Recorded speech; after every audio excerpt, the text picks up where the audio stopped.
Well, Hal just told us how you build robust systems.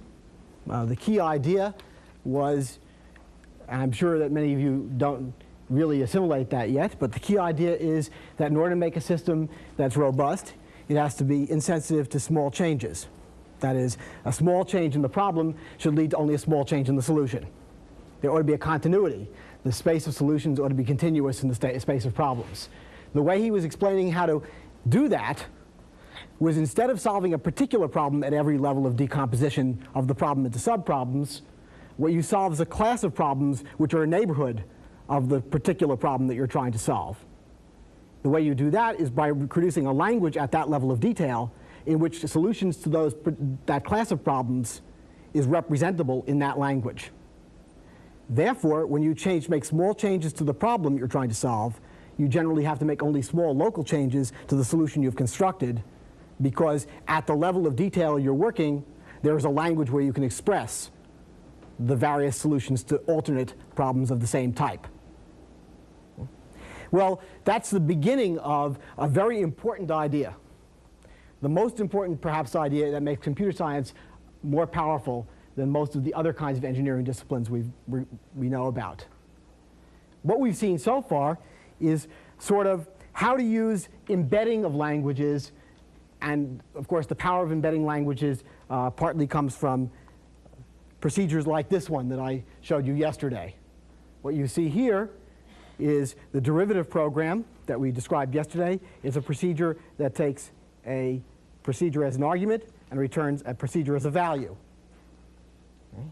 And using such things is very nice. You can make things like push combinators and all that sort of wonderful thing that you saw last time.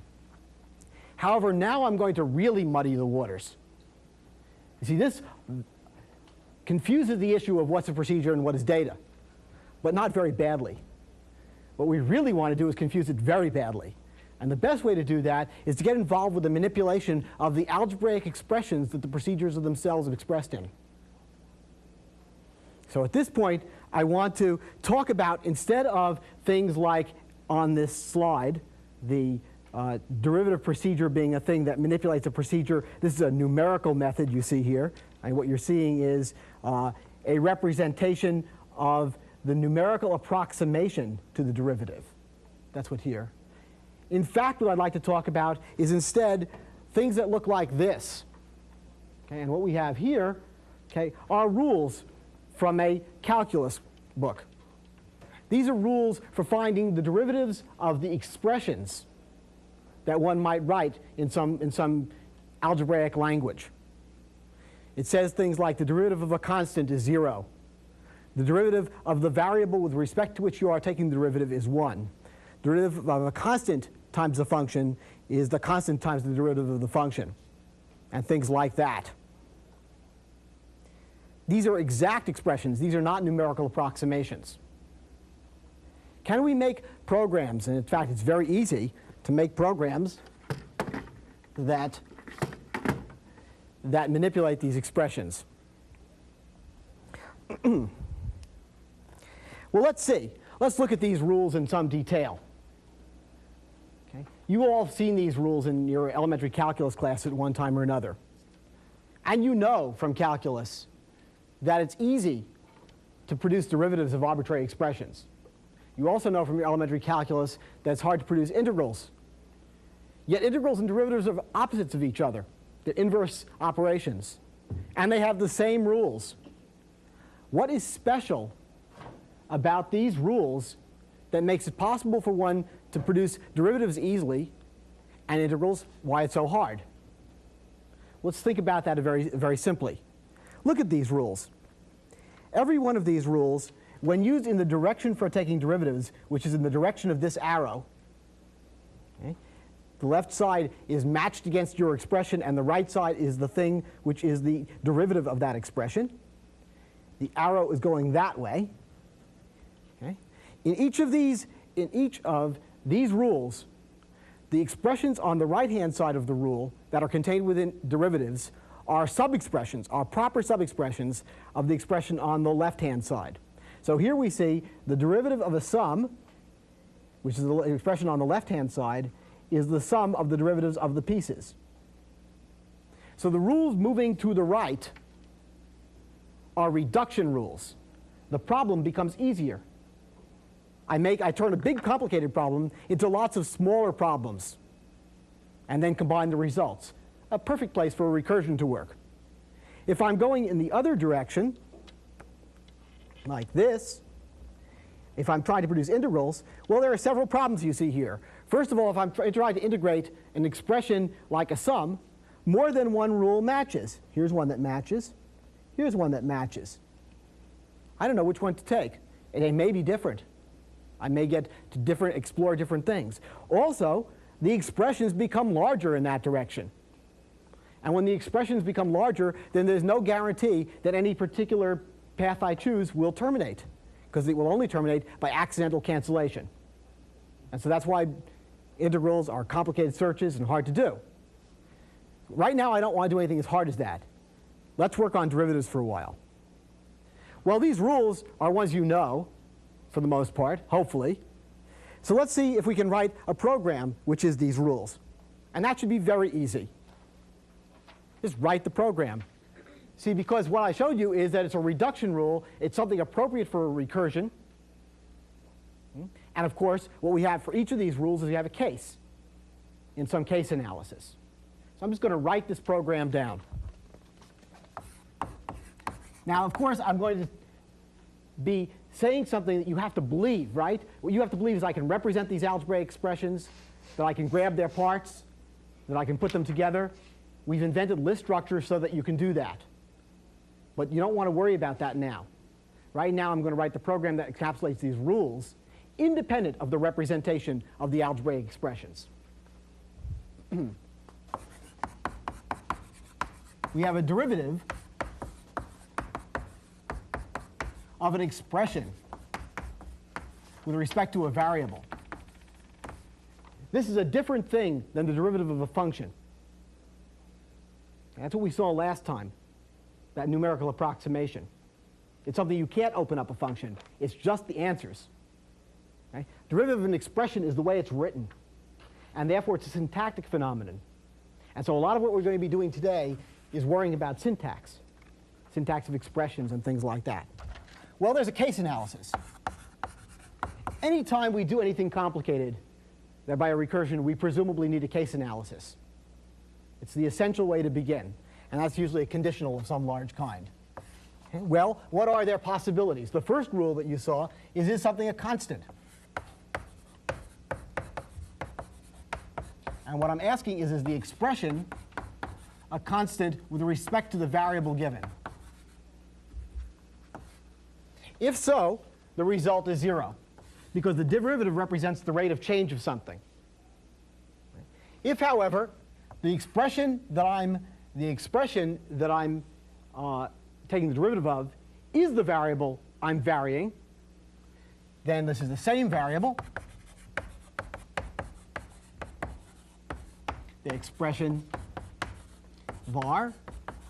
Then the rate of change of the expression with respect to the variable is 1. It's the same 1.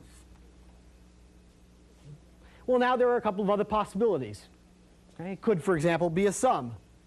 Well, I don't know how I'm going to express sums yet. Actually, I do, but I haven't told you yet. But is it a sum? I'm imagining that there's some way of telling. I'm doing a dispatch on the type of the expression here.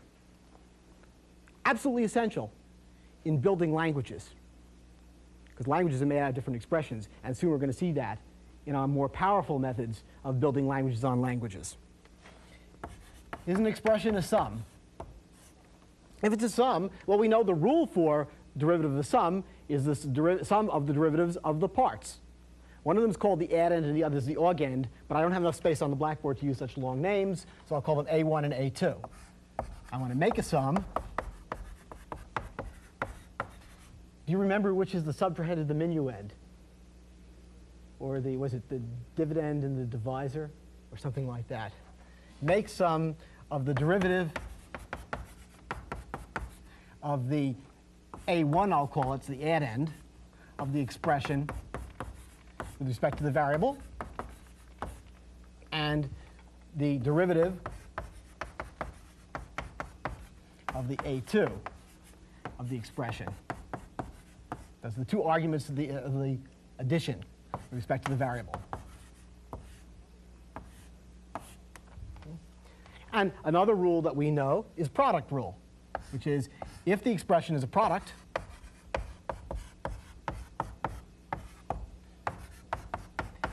by the way, it's a good idea when you're defining things, when you're defining predicates, to give them a name that ends in a question mark.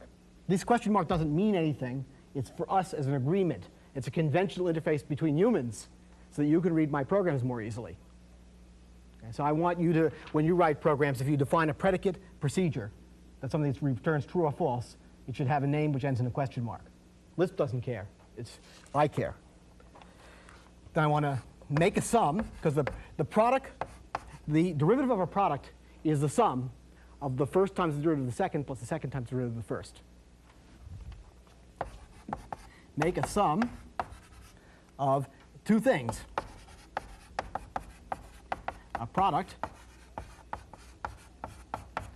of, well, I'm going to say the M1 of the expression and the derivative of the M2 of the expression with respect to the variable, and the product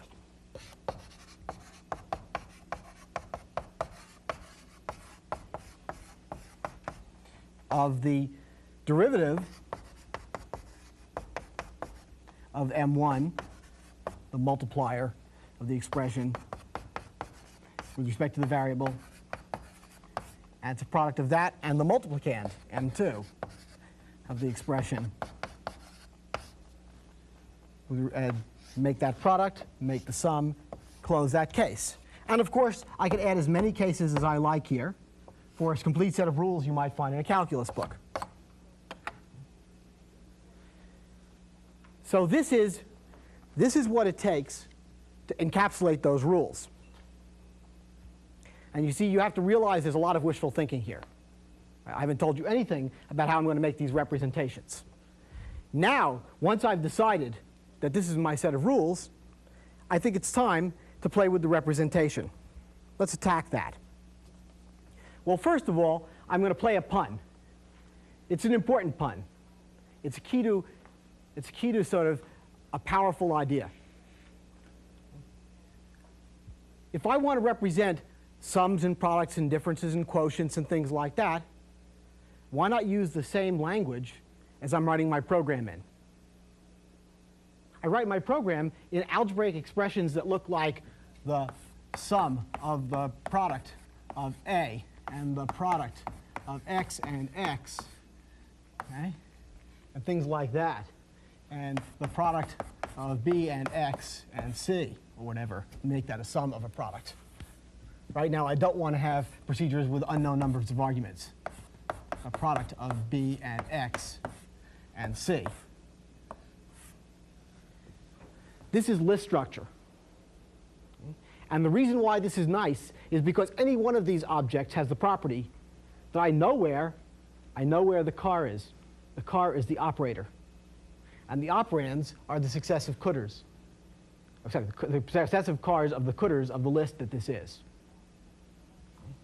This makes it very convenient. I don't have to parse it. It's been done for me. I'm using the embedding in Lisp to advantage.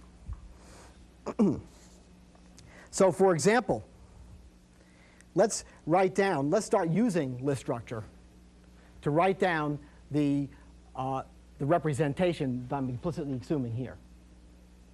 Well, I have to define various things that are implied in this representation. Like I have to find out how to do a constant, how to do same variable. Let's do those first. That's very easy enough. Now I'm going to be introducing lots of primitives here, because these are the primitives that come with list structure. Okay. I'm going to define a constant.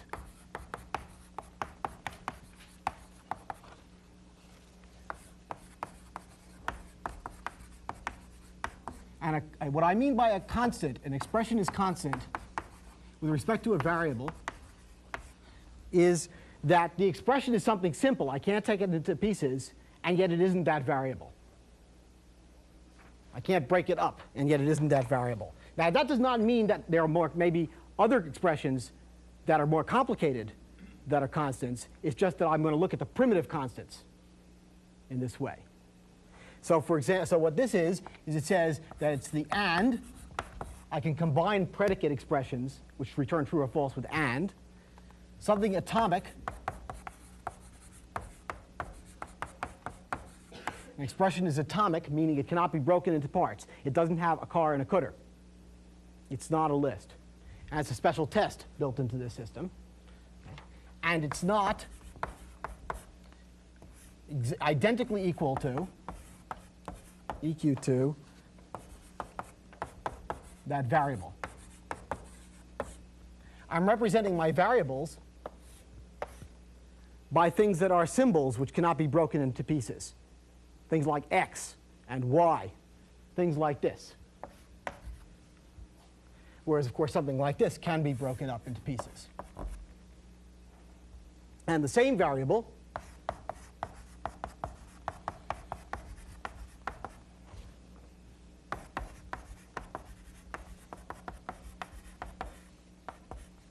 of an expression with respect to a variable,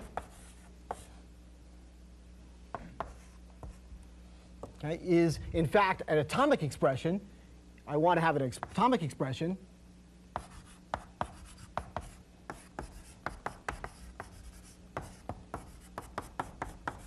which is identical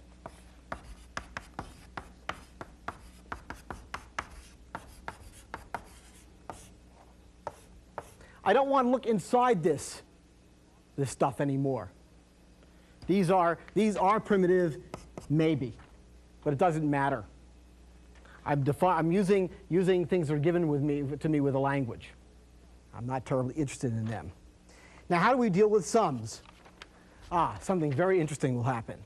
A sum is something which is not atomic and begins with the plus symbol. That's what it means. So here, I will define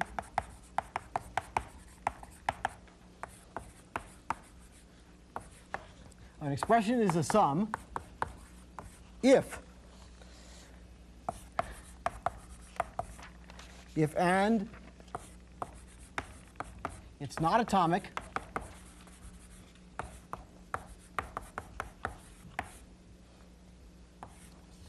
and its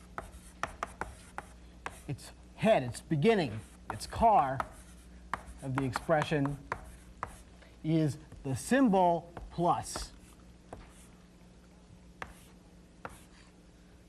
Now you're about to see something you haven't seen before, this quotation. Okay, why do I have that quotation there?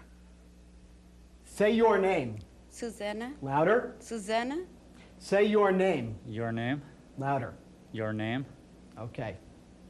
What I'm showing you here is that the words of English are ambiguous.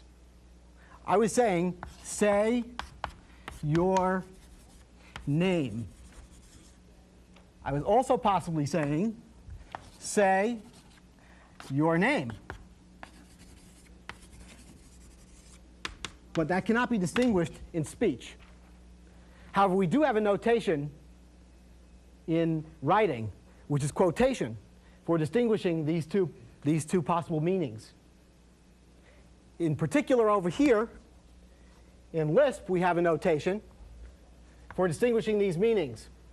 If I were to just write a plus here, a plus symbol, I would be asking, is the first element of the expression, is the operator position of the expression the addition operator? I don't know. I would have to have written the addition operator there, which I can't write. However, this way I'm asking, is this the symbolic object plus, which normally stands for the addition operator? That's what I want. That's the question I wanted to ask. Now, before I go any further, I want to point out that quotation is a very complex concept. And adding it to a language causes a great deal of troubles. Consider the next slide. Here's a deduction which we should all agree with. We have Alyssa is smart and Alyssa is George's mother. This is an equality. is. Okay? Well, from those two we can deduce that George's mother is smart, because we can always substitute equals for equals in expressions. Or can we? Here's a case where we have Chicago has 7 letters. The quotation means that I'm discussing the word Chicago, not what the word represents. Here I have that Chicago is the biggest city in Illinois. As a consequence of this, I would like to deduce that the biggest city in Illinois has 7 letters, but that's manifestly false. Wow, it works. Okay, so once we have things like that, our language becomes much more complicated, because it's no longer true that things we tend to like to do with languages, like substituting equals for equals and getting right answers, are going to work without being very careful. We can't substitute into what's called referentially opaque contexts, of which a quotation is the prototypical type of referentially opaque context. If you know what that means, you can consult a philosopher. Presumably there is one in the room.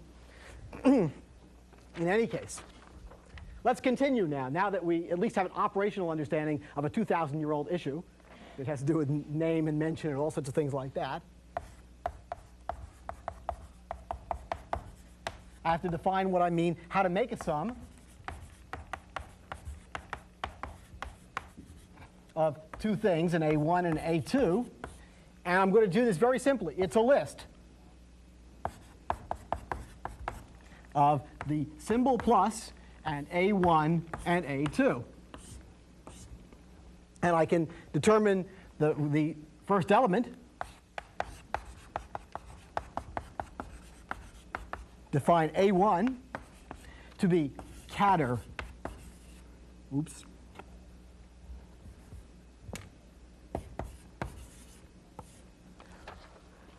I've just introduced another primitive. This is the car of the cooter of something. You might want to know why car and cooter are the names of these primitives and why they have survived, even though there are much better ideas like left and right. We could have called them things like that. Okay. Well, first of all, the names come from the fact that in the great past, when Lisp was invented, I suppose in 58 or something, it was on a 704 or something like that, which had a machine. It was a machine that had an address register and a decrement register. And these were the contents of the address register and the decrement register. So it's a historical accident. Now why have these names survived? It's because Lisp programmers like to talk to each other over the phone. And if you want to have a long sequence of cars and cooters, you might say cadaditor, okay, which can be understood. But left of right of left is not so clear if you get good at it. So that's why we have these words. All of them up to 4 deep are defined typically in a Lisp system. A2 to be, and of course you can see that if I looked at one of these expressions, like the sum of 3 and 5, what that is a list containing the symbol plus and a number 3 and a number 5, then the car is the symbol plus. The car of the cooter, well, I take the cooter, and then I take the car, and that's to get to the 3. That's the first argument. And the car of the cooter gets me to this one, the 5. And similarly, of course, I can define what's going on with products. Let's do that very quickly.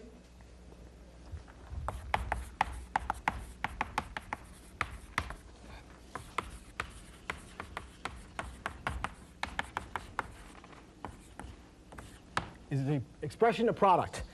Yes, if it's true, that's not atomic.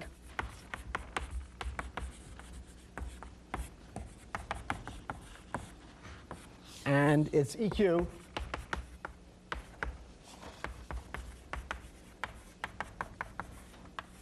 quote, the asterisk symbol, which is the operator for multiplication.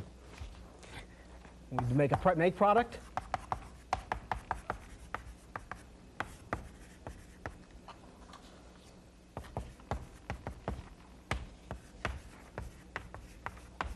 of an M1 and an M2 to be list, quote, the asterisk operation and M1 and M2, and I define M1 to be cater and M2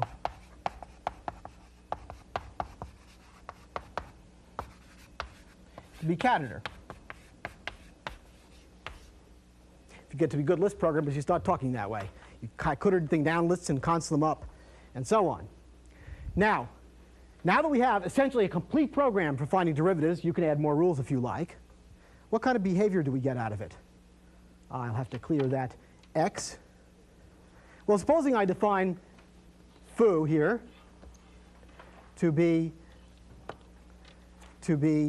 the sum of the product of ax squared and bx plus c. That's the same thing we see here as the algebraic expression written in the more conventional notation over there. Well, the derivative of foo with respect to x, which we can see over here, okay, is this horrible, horrendous mess. I would like it to be 2ax plus b, but it's not. It's equivalent to it. What is it? I have here, what do I have? I have the derivative of the product of x and x over here is, of course, the sum of x times 1 and 1 times x. Yeah, well, yes, the first times derivative of the second plus the second times derivative of the first. That's right. Okay?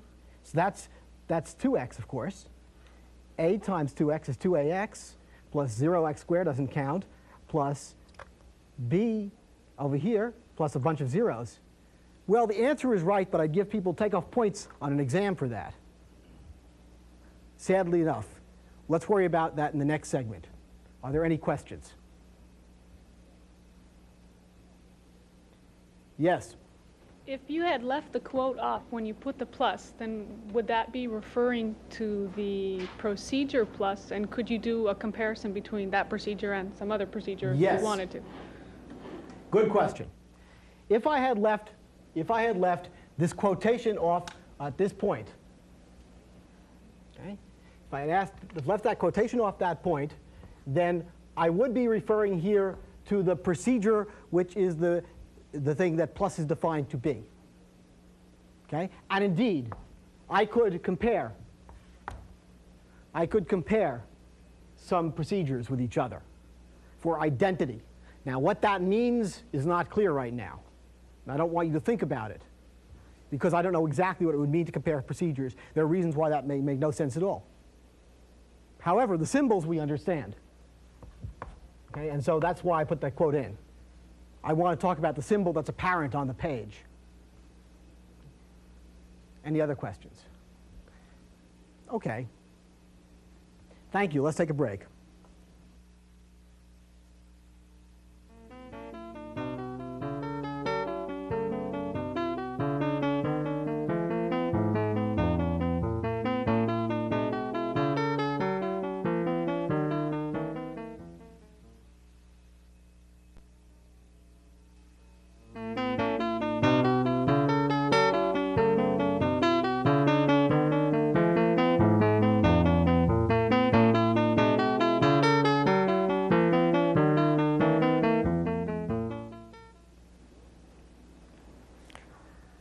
Well, let's see. We've just developed a fairly plausible program for computing the derivatives of algebraic expressions. It's an incomplete program. You would like to add more rules, and perhaps you might extend it to deal with uses of addition with any number of arguments and multiplication with any number of arguments, and that's all rather easy. However, there was a little fly in that ointment. If we go back to this slide, we see that the expressions that we get are rather bad. This is a rather bad expression. How do we get such an expression? Why do we have that expression? Well, let's look at this expression in some detail. Let's find out where all the pieces come from. As we see here, we have a sum, just what I showed you at the end of the last time, of x times 1 plus 1 times x. That is the derivative of this product. The product of a times that, where a does not depend upon x and therefore is constant with respect to x, is this sum, which goes from here all the way through here and through here. Because it is the first thing times the derivative of the second plus the derivative of the first times the second, as the program we wrote on the blackboard indicated we should do. And of course, the product of bx over here manifests itself as b times 1 plus 0 times x, because we see that b does not depend upon x. And so the derivative of b is this 0, and the derivative of x with respect to itself is the 1. And of course, the derivative of the sums over here turn into these two sums of the derivatives of the parts. So what we're seeing here is exactly the thing I was trying to tell you about with Fibonacci numbers a while ago. That the form of the process is expanded as from the local rules that you see in the procedure. That the procedure represents a set of local rules for the expansion of this process. And here the process left behind some stuff, which is the answer. And it was constructed by the walk it takes of the tree structure, which is the expression. So every part in the answer we see here derives from some part of the problem. Now, we could look at, for example, the derivative of foo, which is ax squared plus bx plus c, with respect to other things. Like here, for example, we can see that the derivative of foo with respect to a. And it's it's in fact the identical algebraic expression, except for the fact that these zeros and ones are in different places. Because the only degree of freedom we have in this tree walk is what's constant with respect to the variable we're taking the derivative with respect to, and what's the same variable. In other words, if we go back to this blackboard and we look, okay, we have no choice what to do when we take the derivative of a sum or a product. The only interesting place here is the expression. Is the expression the variable, or is the expression a constant with respect to that variable for very, very small expressions, in which case we get various ones and zeros, which if we go back to this slide, we can see that the zeros that appear here, for example, this 1 over here in the derivative of foo with respect to a, which gets us an x squared, because that 1 gets us the multiply of x and x into the answer. That one is 0 over here when I'm taking the derivative of foo with respect to c. But the shapes of these expressions are the same. See all those shapes? They're the same.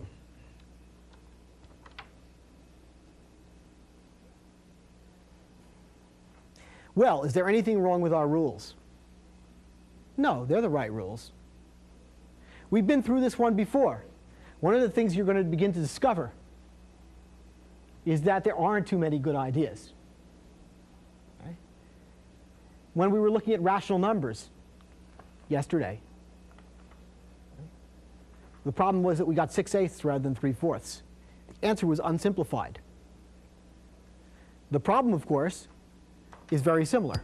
There are things I'd like to be identical by simplification that don't become identical. And yet the rules for doing addition and multiplication of rational numbers were correct. So the way we might solve this problem is do the thing we did last time, which always works. If something worked last time, it ought to work again. Is change the representation. Perhaps in the representation, we could put in a simplification step that produces a simplified representation. This may not always work, of course. I'm not trying to say that it always works, but it's one of the things, one of the pieces of artillery we have in our war against complexity. You see, because we've solved our problem very carefully, what we've done is we've divided the world into several parts. There are derivative rules and general rules for algebra of some sort, okay, at this level of detail. And I have an abstraction barrier, and I have the representation of the algebraic expressions.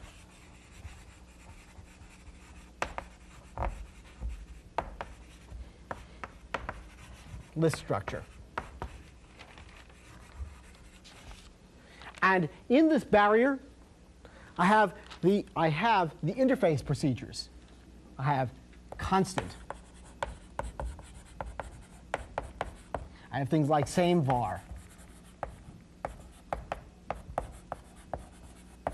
I have things like sum, make sum. I have A1, A2. I have products and things like that. All the other things I might need for various kinds of algebraic expressions.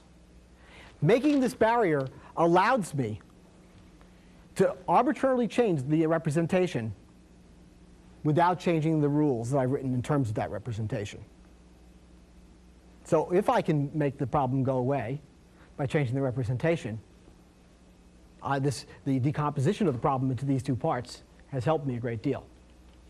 So let's take a very simple case of this. What was one of the problems? Let's go back to this transparency again. And we see here, oh yes, there's horrible things. Like here is the sum of an expression and 0. Well, that's no reason to think of anything other than the expression itself. Why should the summation operation have made up this addition? It could be smarter than that. Or here, for example, is a multiplication of something by 1. It's another thing like that. Or here's a product of something with 0, which is certainly 0. So we don't have to make this construction. So why don't we just do that? We need to change the way the representation works. Almost here.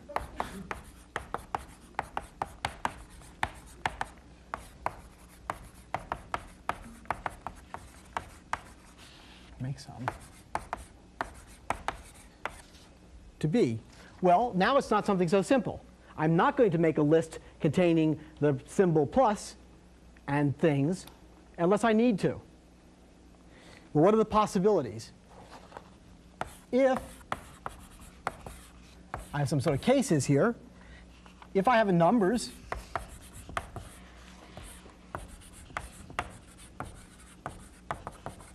if A1 is a number, and here's another primitive I've just introduced, it's possible to tell whether something is a number. And if number A2, meaning they're not symbolic expressions, then why not do the addition now? The result is just the plus of A1 and A2. I'm not asking if these represent numbers. Of course, all of these symbols represent numbers. Okay? I'm talking about whether the one I've got is the number 3 right now. And for example,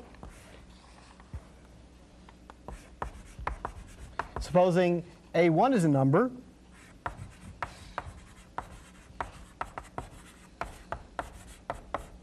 if A1 is a number and it's equal to 0, well then the answer is just A2. There's no reason to make anything up. And if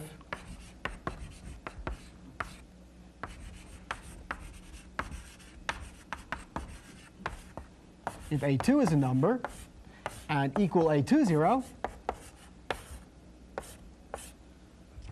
then the result is A1. And only if I can't figure out something better to do with this situation will I construct a list. Otherwise, I want the representation to be the list containing the quoted symbol plus, okay, and A1 and A2.